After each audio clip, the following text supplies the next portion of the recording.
Today our guest is the head of the Center for Economic Assistance to the Free Economy, Zohrab Ismayil. Thank you for coming to our studio. Thank you. Today we'll speak about the economic conclusions of the year.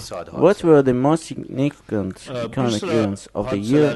We can speak about different events. Rise of oil price made the Azerbaijan's oil revenues be bigger than expected. Besides, there were problems in agriculture, which were related to the climate conditions, floods in the Kur and Araz. There were some important regional events as well. One of them was the Energy Summit.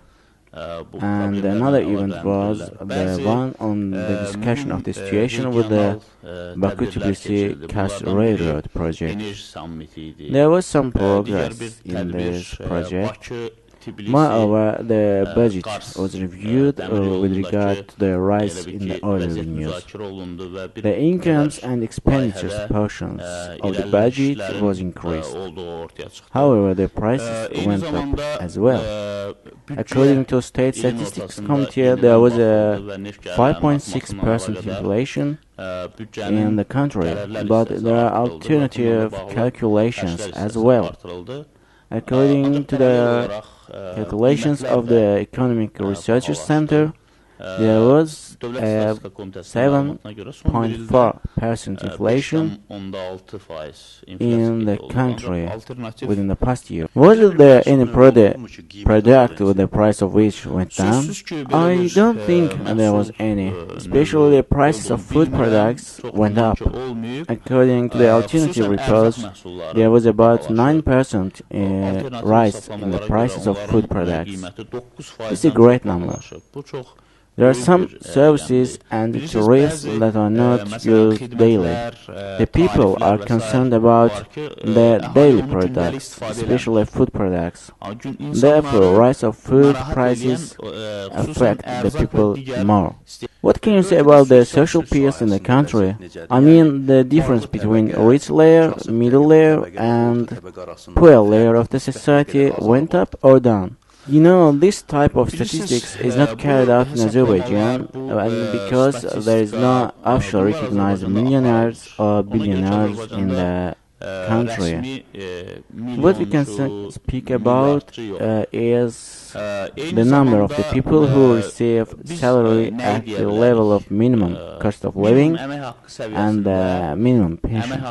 And what is the total number? The total number is 1,400,000 people, and 800,000 of them receive minimum pension, and 600,000 of them who work at the state-funded institutions receive minimum salary.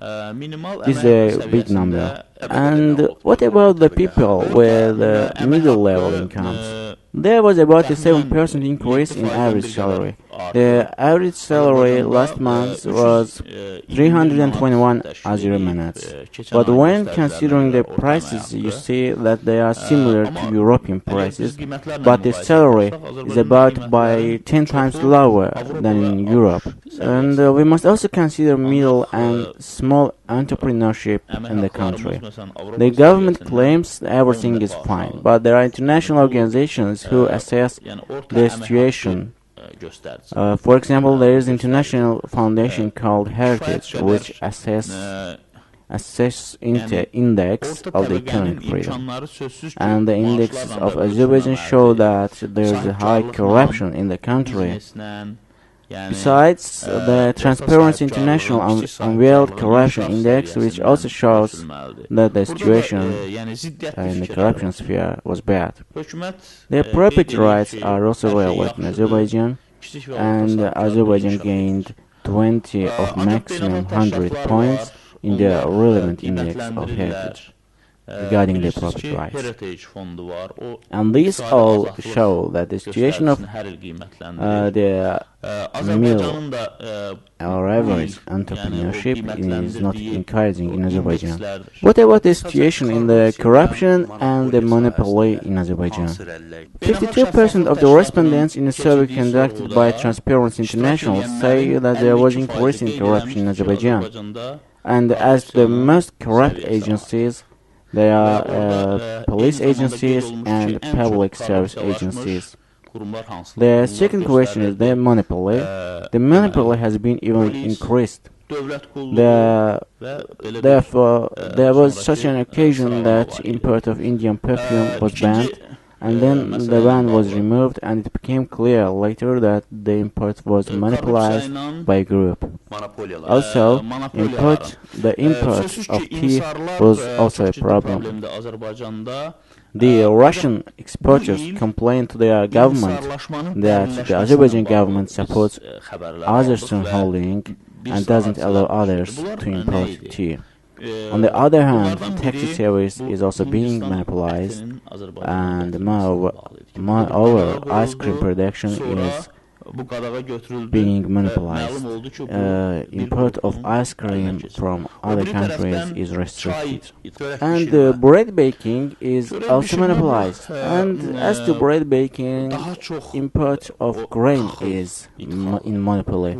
There are some interests here, Bread bakers cannot make big revenues, but the grain importers make big money, and they don't allow producers to make big profits. Thank you for coming to our studio. Today our guest was the head of Center for Economic Assistance to the Free Economy, Zohrab Ismayil. Teşekkür ederim.